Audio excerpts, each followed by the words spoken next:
बाबा सद्गुरुदेव के सत्संग में हम आते हैं। ये हमारे लिए आदरणीय है। हम इनका आदर करते हैं, पूजनीय है। हम इनकी पूजा करते हैं।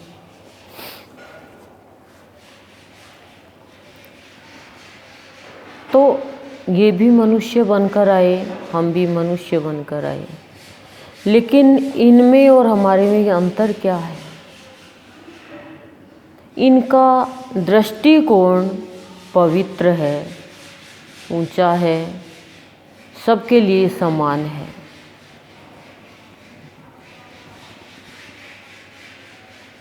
कोई भी कार्य करने का ढंग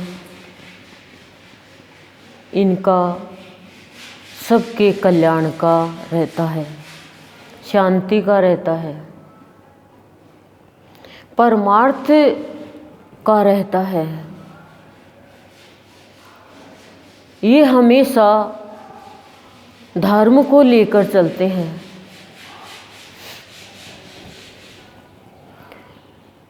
इनका नज़रिया, इनकी राय, इनकी समझ सब निर्लिप्त होती है, सबको शांति देने की होती है, और सोच है वो सकारात्मक होती है। मनुष्य के अनेक दृष्टिकोण होते हैं और दृष्टिकोण के मुताबिक ही आदर मिलता है, सत्कार होता है, प्रकृति भी सत्कार करती है।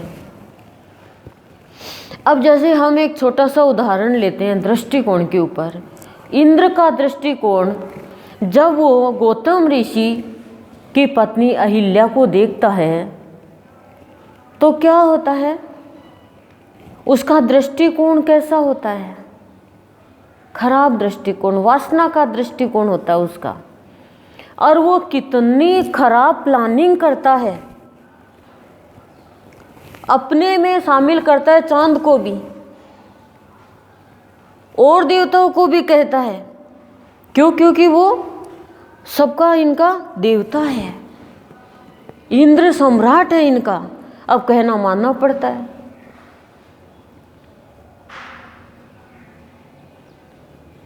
क्या होता है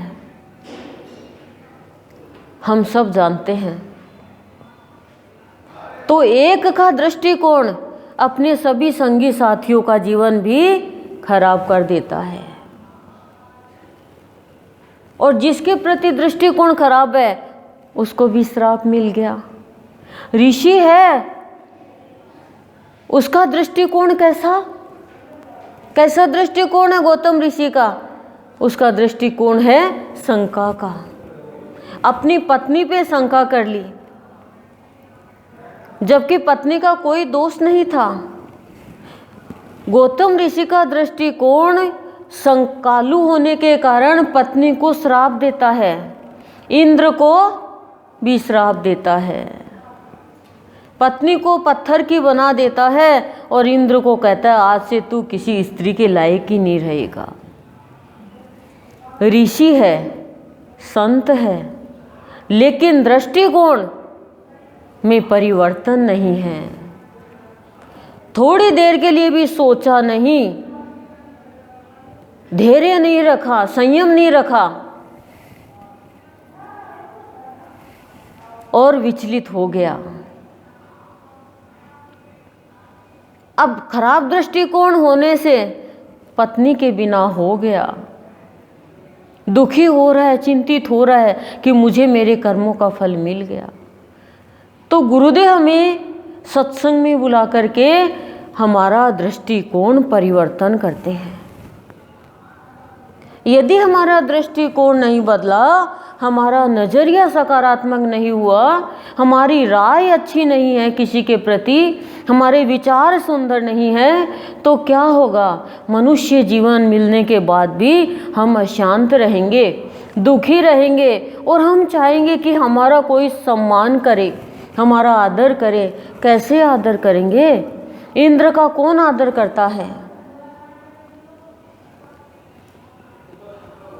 एक बार एक पिता के 2 बेटे होते हैं।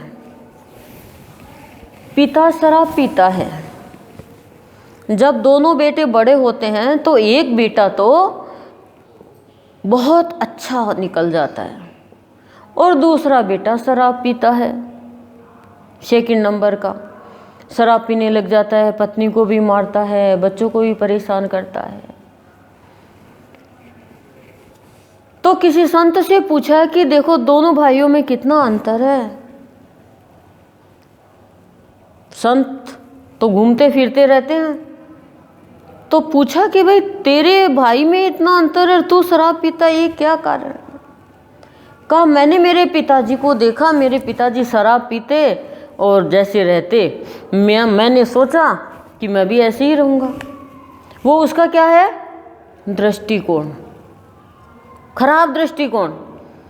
बड़े वाले बेटे को पूछा, कहा मेरे पिताजी शराब पी के आते, मुझे बहुत बुरा लगता, मम्मी रोती, हम भाई दुखी होते, तो मैंने ये निश्चय किया, मैंने दृढ़ संकल्प लिया कि मैं जिंदगी में शराब नहीं पीऊंगा। अब दोनों के दृष्टिकोण में कितना परिवर्तन, दोनों की सोच में कितना परिवर्तन। तो शांति से कौन है? जिसका दृष्टिकोण अच्छा है, जिसकी सोच अच्छी है। तो हम भी क्या करते हैं? संसार में देख के चल पड़ते हैं, दुनिया की देखो देख गलत काम भी कर देते हैं। हमें अपना दृष्टिकोण बदलना चाहिए और फिर चाहते हैं हमारा आदर करे, हमारा सम्मान हो, हमारी पूजा हो, है हमारे लिए ये करे, हमारे लिए वो करे। कैसे होगा बताओ? हमारे संत पूजनीय क्यों हुए हैं? क्योंकि इनका दृष्टिकोण सकारात्मक है। दुर्योधन का दृष्टिकोण देखो, भगवान पास में है और भगवान को भी गलत बोल रहा है, बंदी बना रहा है। अपनी भाई की पत्नी है, उसकी भी इज्जत लेने के लिए तैयार हो गया। उसकी समझ ही खराब है और वो ये चाहता है कि मेरे को सब माने, सब पूजे, सब मेरा आदर करे। कैसे संभव हो सकता है ये? तो बाबा गुरुदेव दोनों सत्संग में बुला करके हमारा दृष्टिकोण बदलते हैं, हमारी राय बदलते हैं, हमारी सोच बदलते हैं, हमारे विचार बदलते हैं, हमारी समझ बदलते हैं, हमारा कार्य करने का ढंग बदलते हैं, अच्छा करते हैं। अच्छा नज़रिया, बुरा नज़रिया, बुरे से अच्छा बना देते हैं। तब गुरुदेव कह रहे हैं कि तुम्हारा मनुष्य जीवन पाना तो अच्छा होगा ही होगा, तुम उच्च स्थान पे पहुंच जाओगे। और जिसका नज़रिया ही खराब है, नकारात्मक ही नकारात्मक ले रहा है, गुरुदेव कह रहे हैं वो कुछ भी अपने भाग्य में नहीं लिख सकता, उसका भाग्य दुर्भाग्य में बदल जाता है। गुरुदेव तो कोशिश कर रहे हैं बदलने की, लेकिन प्राणी का भाग्य की वो नहीं बदल पा रहा है। इसका कारण क्या है? मनुष्य की नकारात्मक सोच और नकारात्मक दृष्टिकोण, हिंसक दृष्टिकोण, हिंसक सोच। अब अंगुलीमाल का बताती हूँ। आप कहोगे आज तो दृष्टांती दृष्टांत है। अंगुलीमाल का दृष्टिकोण कैसा? मारो, काटो, लूटो, अंगुली काटता सबकी और लूट लेता सब धन, जंगल में रहता,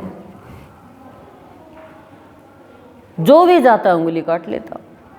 उसका दृष्टिकोण, उसकी सोच, उसके विचार, उसकी राय क्या थी? हिंसक थी, बुरी थी, बुराई के रास्ते पे जा रहा था।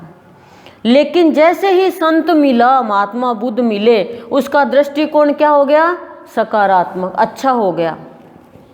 उसकी सोच अच्छी हो गई, उसके विचार अच्छे हो गए। तो क्या हुआ? उसके जीवन में शांति आई, वो पूजनीय हो गया, वो आदरणीय हो गया। तो प्राणी ये सोचे कि मेरे को कोई सम्मान दे, सम्मानित करे, आदर करे। तो गुरुदेव कह रहे हैं संतों के पद चिन्हों पे चलो, सोच अच्छी रखो, कर्म अच्छे करो, दृष्टिकोण पवित्र रखो।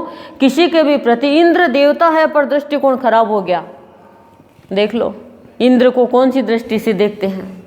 ऋषि होकर भी दृष्टिकोण खराब है तो फिर ऋषि को भी पछताना ही पड़ता है।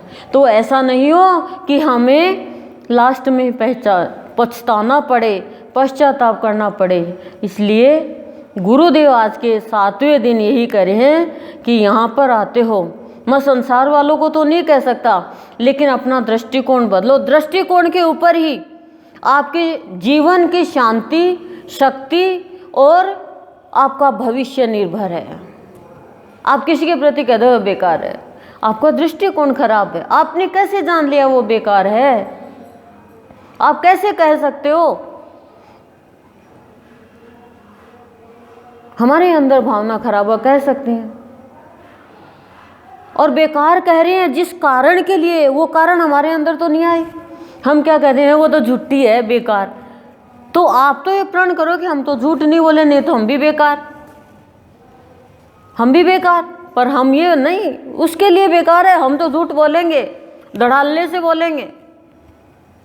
हमें ये, हमारा ये सोच नहीं बन रहा है, समझ नहीं खुल रही है हमारी। तो सब चीज़ सकारात्मक होगी तो गुरुदेव कह रहे हैं वो प्राणी सबको लाभ पहुंचाएगा, और जो लाभ पहुंचाएगा उसके अंदर भलाई की शक्ति, कर्तव्य की शक्ति आती रहेगी, और कभी भी वो अपने कर्म से, जीवन से कर्तव्यच्युत नहीं होगा, और वो भगवान की कृपा से वंचित नहीं रहेगा। तो सबसे बड़ी शक्ति आज की जो है वो है सद्गुरु की, इष्ट की कृपा की शक्ति। वो उसे ही मिलेगी जिसका दृष्टिकोण पवित्र है, जिसका नज़रिया सकारात्मक है, जिसकी सोच अच्छी है, जिसकी समझ संतों के जैसी है, और जिसकी राय सबको अच्छे रास्ते पर चलाने की है। तब कृपा की शक्ति, कृपा की दृष्टि मिलेगी और जीवन शक्तिमय, शांतिमय, शुद्धमय होगा। ओम शांति ही प्रशांति।